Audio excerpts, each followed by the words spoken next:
Who is Indra? A power within me. I'm asking myself, please bestow well-being on yourself. What am I telling myself? Kindly be good to yourself. Too much to ask for? Too much. We keep wanting others to be good to us, but very rarely do we want ourselves to be good to us. The Upanishads are filling in that small little gap. Before you want others to help you, come on, be responsible and help yourself. Therefore, Brhaspati is neither a planet nor a faraway god. Who's Brhaspati? Your own potential for wisdom is Brhaspati. Isn't Brhaspati the god of learning? Yeah. Now who would learn for you? Is some deity going to come and learn on your behalf? Tell me, please. Yeah. So when you really want to learn, when you're devoted to learn, you are Brhaspati. Or you can be one of the demons who fights Brhaspati. Brhaspati is a great teacher. The teacher does exist within you, no? Isn't that what the scriptures repeatedly say? And we fail to comprehend what do they mean when they say the teacher exists within you. Can you be taught without your consent? Tell me, that's Brhaspati within you. The faculty to say yes to learning. Yeah? The ability to exercise the option to learn. To learn from a book, from life, from person, from yourself, your own life experiences, from anything and everything. That's Brhaspati. Getting it? And then there is Tarksha, who is called Arishtniyami, who doesn't allow bad things to happen to you. Now, who can prevent bad things from happening to you when all the badness is inside? Obviously, Tarksha cannot prevent a truck from mowing you down. That can happen if you're not careful or if the truck driver is special. Here, the gods are all being referred to in the internal and subtle sense.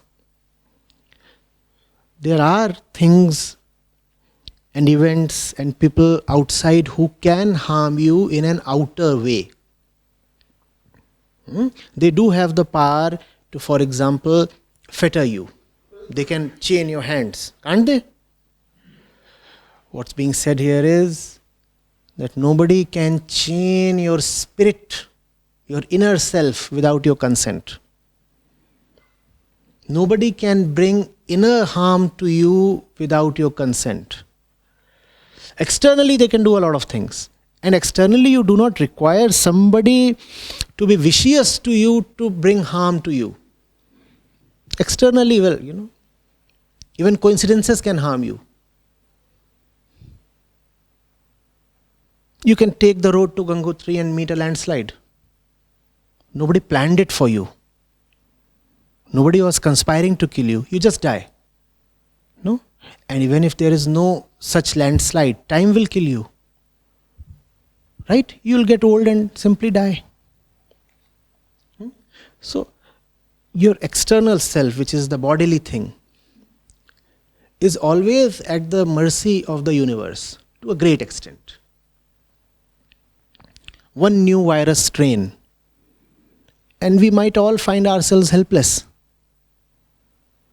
We are at the mercy of situations, coincidences, we do not know.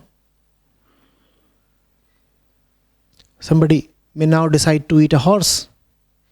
One progresses. Yesterday they ate a bat. Tomorrow they might eat something even fancier. How do we know? But internally, You are your own Lord. All the gods reside within. Pray to them to awaken them.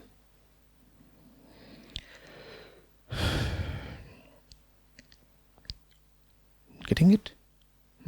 So, no, never fall to the kind of nonsense that says, Indra or Shani is not pleased with you and therefore bad things are happening. So how do you please Shani?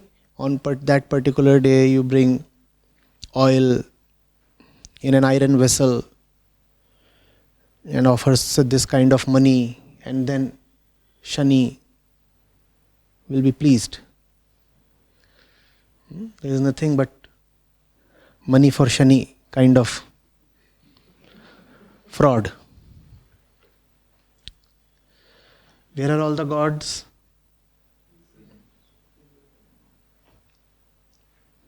No Shani, no Shukra. No nonsense. Getting it? You may as well say, I pray to my own potential fearlessness. And you can give that fearlessness a new name, a name of your choice. And that name becomes the God of your choice. That's the kind of process that has gone into these verses. Right? You take a God and let that God represents fearlessness, for example. First of all, you decide that fearlessness is something worthy of worship. That value system has to be there. I decide that it's great to be fearless. And then I want to give fearlessness a face. And I worship that face. I call that face the face of a deity. Right? You see how the gods came up?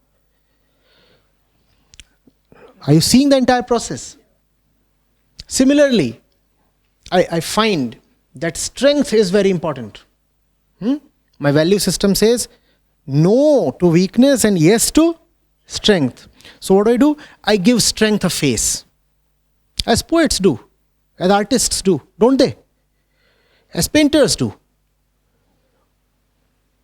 If you go to a painter and say, paint depression for me, would he refuse? He will paint it. So how have you managed to paint depression on the wall? Because that can be done. You can give a face to something very subtle. That's the function of the artist. So these poets are at work here. In fact, the Upanishads several times call the rishis as kavis, poets. Not without reason. They are bringing to words that which is very abstract, and that's what a poet does.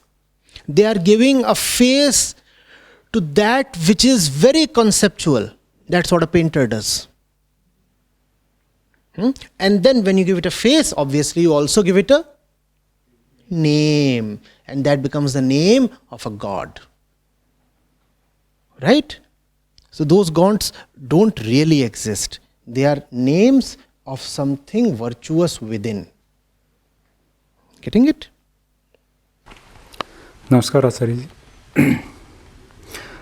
What could I get from Shaman and Daman? The Daman, what could I get? That may be the suppression of emotions or our unnecessary actions. But what do you mean by Shaman? Dam and Sham, these are classic words. Sham simply means that you are not encouraging the inner tendencies to take hold of you or consume you further once they have arisen. Once they have arisen.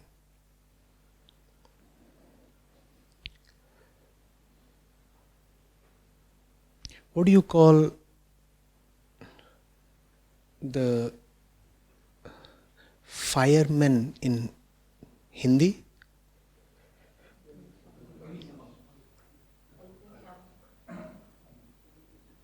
Now you know what they do? Do you see what is Shaman then? Once the thing has caught fire, you do not support the fire, you do not feed it fuel. That is Shaman. You rather douse the fire.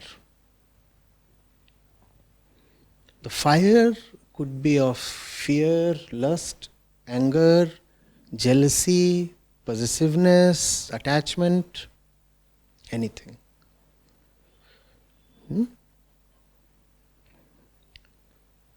Shaman comes into the picture only if Daman has not succeeded. First of all, you don't want it to be initiated at all. You don't want the fire to happen. But if the inner thing does catch fire, then you want to put out the fire. That's Shaman. But often the fire and the inner temperature becomes quite pleasurable. No? There is a heat within and we like it. Don't we, in today's metaphor, like things hot? Now if the fire is there and you have started liking its hotness, why will you put it out? First of all, you have to see that hot things will reduce you to ashes as well as turn into ash themselves. We don't see that in the moment of passion, do we? When that hot thing is there in front of you, do you ever see ashes? A few hundred meters from here, you have the crematorium. Some of you might have already walked past it by the Ganga.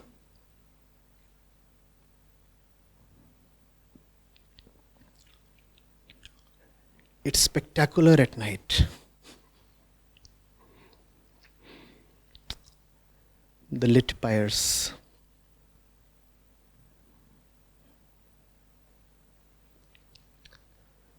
You must be able to see your own body there. And you must be able to see all hot things there. Why can't you outsmart time?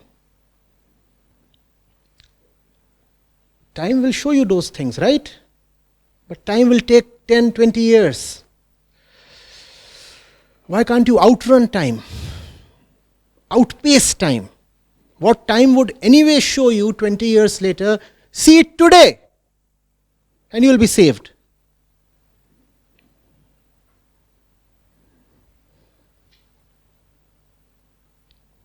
No?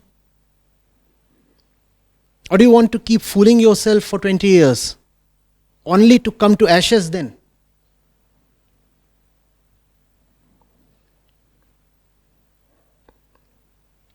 Yeah?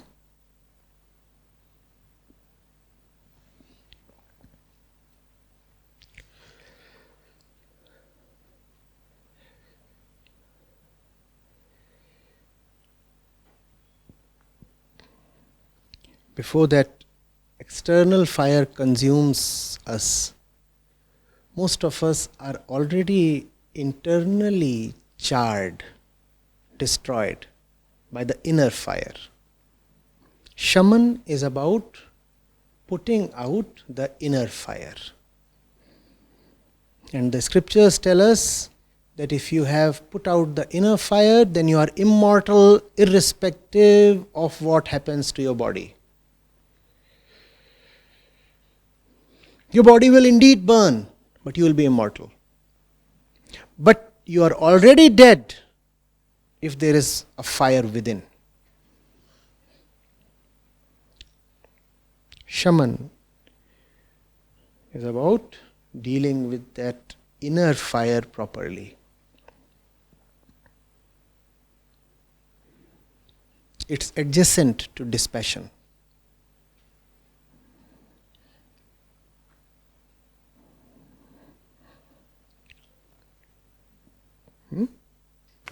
Acharya, what does the internal fire that's a deterrent mean? Is it the desires and the human tendencies? What does fire want? When you have fire, what is it trying for? To burn. Food. What does the fire want? You put something into it. And when you put something into it, what happens to the fire? It gets life. It wants even more. What's the fire crying out for? Food. And when you put food into it, what happens to the fire? Does it get satisfied? All of its demands? Its demands only increase when you feed it food. The more you feed it, the hungrier it gets.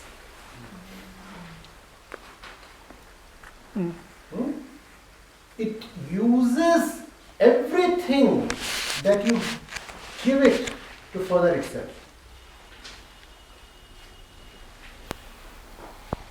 One of the quotes and posters, they read, what you collect for your security makes you all the more insecure. It's like this. What do you collect it for? To feel secure. But what does it make you? More insecure. That's the nature of fire. You give something to it with the hope that it would be satisfied and placated. Instead of getting placated or appeased, its demands only magnify, like that of a blackmailer. The blackmailer arm twists you for something.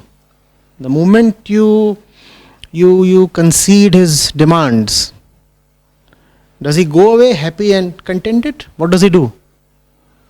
Next time he wants even more. That's the nature of the inner animal. There you go. Never try to come to a negotiated settlement with it. Never try to meet it halfway. It won't work. This is a battle in absolute terms. This is a battle in binaries. You will either win or lose. There can be nothing midway.